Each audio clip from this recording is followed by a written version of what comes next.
So same start. We're going to move into a couple submissions off of this. The variation where we go to the mount can be particularly good for setting up head arm chokes. We're in a really good spot for that, right? So I tuck the leg out of the way, turn around, pivot, everything I was doing before, get all my cross face pressure, walk my foot up, get to my ankle, like my leg as shallow as I can in here.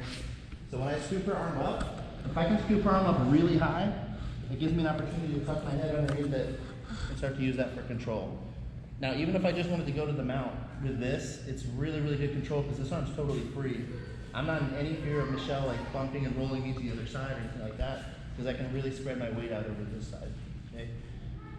I can free my leg now, I can free it later, it doesn't really matter. I'll go ahead and free it now just so you can see what I'm doing. But I can either pop up and use my foot just like we did before, or, grab my leg again. Or I can pop up and do a knee slide on this side with the opposite leg. I'll help you pry that foot out as well, okay? But I want to be on the side. I can start all this from the mount, but it's best to finish from the side with this. I'll show you that in a minute. So we're going to do a head and arm choke. It's basically an arm triangle, okay? But how we do it is very detailed. If you just grab somebody's head and start squeezing, you're probably going to hurt their neck, and they probably won't tap. They'll probably escape, all right? And it's going to be really uncomfortable. You're not going to make any friends doing that. So the first thing I want to do is get rid of all this space. Just like when I was doing a cross face, I'm walking my hand through and I'm getting it through deep. I want to do the same thing on this side, but it's really hard to get it through deep just by twisting your hand. I can get it through a little bit, but there's still a little bit of space here, and I want to get rid of every single bit of this space on the side of the neck, okay? So what I'm going to do is use this hand on the bottom of the shoulder, like right next to the mat, and I'm going to mush her shoulder directly kind of backwards. Not quite a 45, but like I want to go back towards her neck. I'm going to push it in, and as I'm pushing it in, I'm walking my hand through to seal off all that space, okay? I can technically finish the choke right here. We'll deal with that later too. But what I want to do is push this in, and I'm going to replace exactly where my hand is with the back of my head right under my ear, okay? So I push this up, I drop my head down low, and then I'm going to turn my head back towards the top of her head, like I'm trying to touch my head to her head. I can put my hands together in pretty much any configuration, right? And then when I'm here to finish the choke, I'm gonna settle my body down, like I'm sinking down into the mat. I'm pushing my head back to push her shoulder into her neck, and I'm just gonna push my shoulder down and flex my bicep as I push my head backwards. So without killing Michelle, I'm pushing my shoulder down like this, I'm flexing my bicep, and then I'm pushing my head back this way, okay? If you want to circle a little bit, so it's not quite as much pressure on your own neck, that's fine too.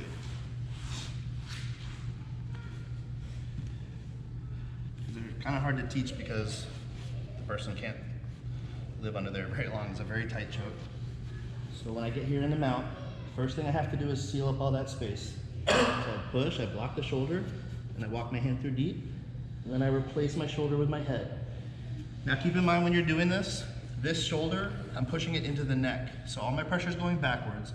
I don't want to drive my pressure up, okay? Big mistake is people try to drive the pressure up towards the face on this choke. But what happens is it opens up the carotid artery on this side. So you're not really doing any damage on this side. But if I push this down over the neck, it'll be successful, okay? I'm here. I push the shoulder in, I walk my elbow as close as I can. I replace my hand with my head, connect my hands together. I would switch off to side control, drop my hips down, right? And I'm pushing my shoulder down into the mat, into her neck, and I'm just flexing my bicep and just pushing my shoulder in. Okay, do not lift up on your forearm, because then it becomes more of a neck crank. And if you're competing or something, I don't care if you do that. But the ref might. But I promise you, you're not going to make any friends doing that here. Just so you can see all the space here. When I just get to this position, you can see all the space on the other side. Okay, that's what I'm trying to get rid of. So if you guys can't see that over there, it might help to take a look. But this is the key to head and arm chokes that people neglect. The two biggest things that people mess up is the pressure on the arm and the pressure on the other side of the neck. So there's all that space there. So I use my hand to push, and then I slide my arm through real deep. So now you can see there's no space over there. okay? I'm pushing in and I'm getting low with my head, scooping up her shoulder and driving it back towards her neck. And then I just sink my weight down, drop my shoulder for the choke. If I lift up on this choke, it ends up being like this, and that puts a lot of pressure on people's necks. If I'm pulling up with my wrist or whatever, it puts a lot of pressure on the back of the neck, and it's very painful, and you could potentially hurt somebody, all right? And then another last detail is my hip rotation, like my hip direction.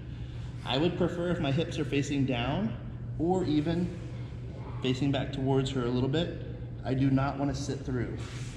If I finish here and I'm lifting, that's guaranteed a neck crank, and you will certainly get disqualified in the tournament for doing that. And like I said, people will not like you. So, okay. I'm gonna start. Around the leg, the head, take away all that space. My foot up, knee, push this arm up, tuck my head under, get to the mount, push the shoulder in, walk my arm through nice deep, head low replacing, off to the side, just settle heavy. So everything is going down. I'm not pulling up, and I'm not even squeezing. I'm just pushing my shoulder down and flexing, okay? 90% of the choke is gonna be on this side, but this side you want it to be in the right spot too, okay? Make sense? What's up? Is it still effective if she starts to tuck her chin down? Absolutely. That's why this works. So it actually makes it worse. Terrible. The only way not the only way, the best escape for people in this position is to get their arm up over their head. Like that, yeah, right? So she's gonna be doing that. People try to lift their arm up. And even if it's trapped, the problem is when people try to finish from here, when her arm is up across her face, people tend to drive up like this and squeeze, and it's not, there's like no choke there at all, because this side is wide open, right? So I need to come back and push it down towards her neck as I settle down for the choke. All right. All right, let's do it. 1, 2, 3. All right, so everyone's looking pretty good. Just remember, like the biggest thing with this choke, this is the one thing that everybody forgets, and people get really good at it because they can, once you get really good at the choke, you can kind of skip this step, but every single time I do this choke, I still do the shoulder push, every time. And I want you guys to know what I'm trying to do in this, I'm not just trying to set it in position, I'm actually trying to finish the submission from here, right? If I can finish this without even using my head, I just save myself like 10 seconds, right? So if I can push this in and walk my hand through, like I can just push this arm in, drop my shoulder down, and flex, and finish the choke just right here, okay? It doesn't even take finishing the rest of it if you're doing this part right. But also just, this is the thing, when I push this in, see how my hand is below my head? I have to push it up and get my head in the same spot my hand is in, okay? The key to this is pushing the shoulder into the neck. It's not pushing the arm into the neck. If I'm pushing up here on her tricep, there's not nearly as much pressure. It still sucks, and I might still finish the choke, but I want to guarantee that I'm going to finish this choke, because people that get good at the escapes from this choke make it really hard for you to finish it, all right? So your pressure is coming from down low on like the shoulder bone. I want to push that shoulder bone into her neck like this, not this. This is wrong, this is right, okay? So just keep that in mind. So there's a couple different escapes from here. One of the common escapes that we can capitalize on as people are doing it, they're gonna try to swim their arm back to the front with a bridge. So as I'm setting this up, and I haven't closed off all this space yet between my head and her head, if she bridges up, reaches that arm, and swims back, right, she's gonna be able to rebuild her frames. I don't have an underhook over there, so now I'm kind of not in the best shape, right? I can't really keep her shoulder flat when I do that. So what we're gonna do is capitalize on that. So as I'm going and I'm pushing her shoulder and stuff like that, if she tries to bridge, I'm just gonna follow like I'd be going for like a chair sit kind of position, right? And I can do that. I can stay right here, grab her wrist, grab my own wrist, chair sit to the back, right? And then just finish with the back if I wanted to. But since we're here and our arm is through so deep, we can capitalize on a submission here, okay? So it's an Ezekiel choke, the modified Ezekiel choke. And it can be very strong. It follows the exact same principles as the one we just did, okay? So I'm here, got my hands together, I'm holding her tight. So this hand, I'm just gonna open up my fingers and I'm gonna slide it into my sleeve, okay? I wanna be able to weave this hand around the back of her neck, all right? There's two ways to finish this choke. If this space is open into her neck right here, okay, then I'm basically gonna chop my hand in this space and then like use my hands like a vice. So I'm doing this, chopping my hands away. That's gonna pull this forearm up into the neck on the bottom side, and it's gonna drop this across the neck on the top side, okay?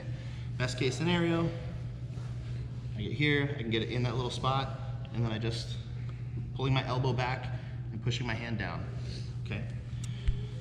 But sometimes people are gonna kind of be hip to what you're doing once they start feeling you do this, and they're gonna put their shoulder up, right?